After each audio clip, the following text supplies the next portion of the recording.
তো নতুন mutual fund মানেই সবার মধ্যে কিন্তু অনেক কিউরিসিটি, আর জিও ব্ল্যাক রকের এই ফ্লেক্সিকাপ মিউচুয়াল ফান্ড নিয়ে কিন্তু সবার ভিতরে অনেক প্রশ্ন। তো আজকের ভিডিওটি এই সমস্ত প্রশ্নের সলিউশনের জন্যই কিন্তু, অর্থাৎ এই ভিডিওটি দেখলে আর কোনো কোশ্চেন থাকবে না। তো সবার ফার্স্টে আমরা কি দেখবো যে জিও ব্ল্যাক রক ফ্লেক্সিকাপে তাদের এনএফও লঞ্চ করেছে কিন্তু 23শে সেপ্টেম্বর, আর সেটা কিন্তু ক্লোজ দেবে 7ই অক্টোবর।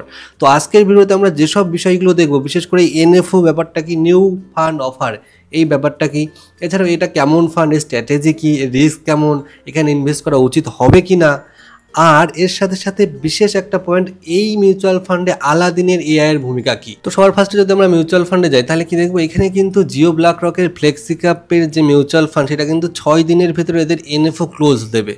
আর এনএফও ব্যাপারটা কি, এনএফও হচ্ছে নিউ ফান্ড অফার করছে, অর্থাৎ যে কোনো মিউচুয়াল ফান্ড যখন প্রথমে তাদের ফান্ড লঞ্চ করে তারা কিন্তু ফার্স্টে এনএফও আনে, অর্থাৎ কোনো নতুন শেয়ার লিস্টেড হলে যেমন আইপিও আসে, ঠিক সেরকমভাবেই কিন্তু মিউচুয়াল ফান্ড নতুনভাবে লিস্টেড হলে কিন্তু তাদের এনএফও আসে। আইপিওরও যেমন একটা ইস্যু ডেট থাকে, আর এইখানে মিউচুয়াল ফান্ডেরও কিন্তু একটা ওপেন ডেট আর ক্লোজ ডেট থাকে। আর এই ওপেন ডেট আর ক্লোজ ডেটের ভেতরে ইনভেস্ট করলে কিন্তু এনএফও প্রাইস অনুযায়ী কিন্তু সেখানে ইনভেস্ট হয়, আর এবং এই ডেটটা ক্লোজ হলে তারপরে কিন্তু নর্মাল যেরকম মিউচুয়াল ফান্ড, সব মিউচুয়াল ফান্ড যেরকমভাবে ইনভেস্ট করে সেই অনুযায়ী কিন্তু সেখানে বাই সেল হয়। অর্থাৎ সোজা সাপটায় যদি আমরা বুঝি তাহলে কি, ইকুইটির ক্ষেত্রে যেরকম আইপিও ঠিক সেরকমভাবে মিউচুয়াল ফান্ডের ক্ষেত্রে কিন্তু এনএফও। তো এবার আমরা এর পরের স্টেপে চলে যাই। এরপরে আমরা কি আলোচনা করবো যে এই মিউচুয়াল ফান্ডটা কেমন এবং এর স্ট্র্যাটেজি কি, সেটা নিয়ে আমরা দেখবো। তো সবার ফার্স্টে যদি আমরা দেখি, তো এটা কিন্তু একটা systematic active equity fund, data driven আর long term growth fund. Data driven মানে কিন্তু এআই ভিত্তিক, আর সিস্টেমেটিক অ্যাক্টিভ ইকুইটি মানে বেশি অ্যাক্টিভ অন্যান্য মিউচুয়াল ফান্ডের থেকে। রিস্ক ওমিটার বলে দেওয়া হচ্ছে ভেরি হাই রিস্ক, অর্থাৎ এই যে অ্যাক্টিভ ফান্ডগুলো কিন্তু একটু বেশি রিস্ক হয়, যে কোনো ফ্লেক্সিকাপের অ্যাক্টিভ ফান্ড কিন্তু একটু রিস্ক বেশি হয়, এটা কিন্তু আমাদের মাথায় রাখতে হবে। আর একটা পয়েন্ট যেটা খুব গুরুত্বপূর্ণ পয়েন্ট, সেটা কিন্তু এক্সিট লোড এই মুহূর্তে কিন্তু নীল রয়েছে। জিও ব্ল্যাক রক ফ্লেক্সিকাপের বেশিরভাগ মিউচুয়াল ফান্ডে কিন্তু এক্সিট লোড নীল রয়েছে, তার কারণ তারা নতুন লঞ্চ করেছে, সেই কারণে কিন্তু এক্সিট লোড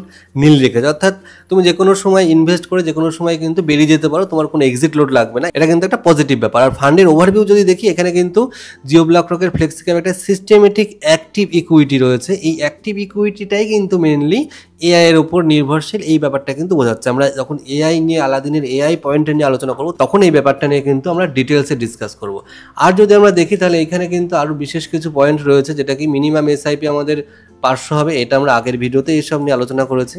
এছাড়া বেঞ্চমার্ক কিন্তু নিফটি 500, অর্থাৎ নিফটির যে আমাদের ভারতবর্ষের যে টপ 500টা কোম্পানি, সেই 500টা কোম্পানির ভেতরেই কিন্তু এই জিও ব্ল্যাক রকের এই ফ্লেক্সিকাপ মিউচুয়াল ফান্ডটা কিন্তু থাকবে। আর রিস্কও একটু বেশি, এটা আমরা আগেই বললাম। আর এছাড়া কোন কোন প্ল্যাটফর্মের থেকে বাই করা যাবে, গ্রো থেকে বাই করা যাবে, জিরোদা থেকে বাই করা যাবে, পেটিএম থেকে বাই করা যাবে, আইএনডি মানি, ধ্যান, এই সমস্ত প্ল্যাটফর্ম থেকে কিন্তু এই জিও ব্ল্যাক রকের এই ফ্লেক্সিকাপ ফান্ড কিন্তু বাই করা যাবে। আর এই ফ্লেক্সিকাপ ফান্ডের দুজনা কিন্তু ফান্ড ম্যানেজার রয়েছে, একজন তানভি কাঞ্চারি আর একটা কিন্তু সাহিল চৌধুরী। এদের এক্সপিরিয়েন্সও কিন্তু ভালো। এবার আমরা যদি একটু ওভারঅল দেখি, এখানে কিন্তু রিস্ক যেরকম হাই রয়েছে, সেই হাই রিস্ককে মেনটেন কিন্তু করবে এআই, এটা কিন্তু একটা প্লাস পয়েন্ট, যেটা কিন্তু অন্যান্য মিউচুয়াল ফান্ডের এই প্লাস পয়েন্টটা নেই।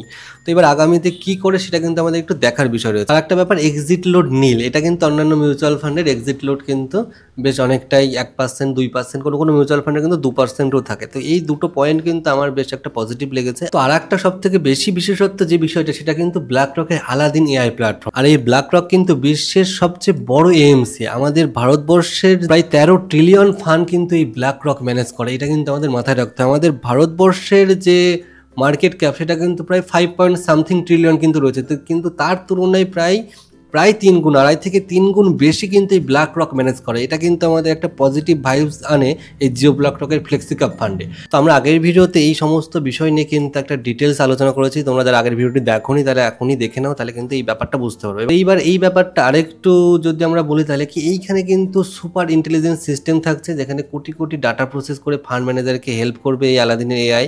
এছাড়াও বিভিন্ন পোর্টফোলিওর রিস্ক লেভেল কতটা, তাদের ডাউন সাইডের সিনারিও ক্যালকুলেট করবে, এবং সমস্ত রিস্ক যে ব্যাপারগুলো সেগুলো কিন্তু ক্যালকুলেট করে দেবে এই আলাদিনের এআই। এটাও কিন্তু একটা বিশাল একটা পজিটিভ দিক। এছাড়াও বাই সেল করার ক্ষেত্রেও কিন্তু খুব দ্রুত ইনফরমেশন দেবে এই আলাদিনের এআই। আর এই আলাদিনের এআই এর রিস্ক মনিটরিং এত অ্যাডভান্স যে এখানে কিন্তু বড় বড় ইনস্টিটিউশন যেসব রয়েছে, যেরকম জেপি মর্গান, অ্যালিয়ান্স, এরকম বড় বড় কোম্পানিও কিন্তু এই আলাদিনের এআই এর উপরে নির্ভর করে। তো যাই হোক, এই পয়েন্টগুলোই কিন্তু জিও ব্ল্যাক রকের ফ্লেক্সিকাপে এআই কিন্তু বিশেষ করে সাহায্য করবে। তো আর একটা বিষয় হচ্ছে, জিও ব্ল্যাক রকের এই ফ্লেক্সিকাপ ফান্ড কিন্তু এআই ভিত্তিক, অর্থাৎ জিও ব্ল্যাক রকের আগের যে মিউচুয়াল ফান্ডগুলো এসছে, সেগুলো বিভিন্ন ডেপ্ট ফান্ড, বিভিন্ন প্যাসিভ ফান্ড, বিভিন্ন ইন্ডেক্স ইন্ডেক্স ফান্ড যেগুলো রয়েছে সেইগুলো কিন্তু এই এআই ভিত্তিক না, একমাত্র জিও ব্ল্যাকরকের এই অ্যাক্টিভ ফান্ডটাই কিন্তু এআই ভিত্তিক। এটা কিন্তু আমাদের মাথায় রাখতে হবে। অনেকেই ভাবছে যে জিও ব্ল্যাকরক সব ফান্ড এনেছে, সবগুলোই এই মুহূর্তে এআই ভিত্তিক, সেটা কিন্তু না। পরবর্তী সময়ে সেখানে কিন্তু এআই এর ব্যাপারটা আনতে পারে, কিন্তু এই মুহূর্তে কিন্তু শুধুমাত্র জিও ব্ল্যাকরকের ফ্লেক্সি ক্যাপের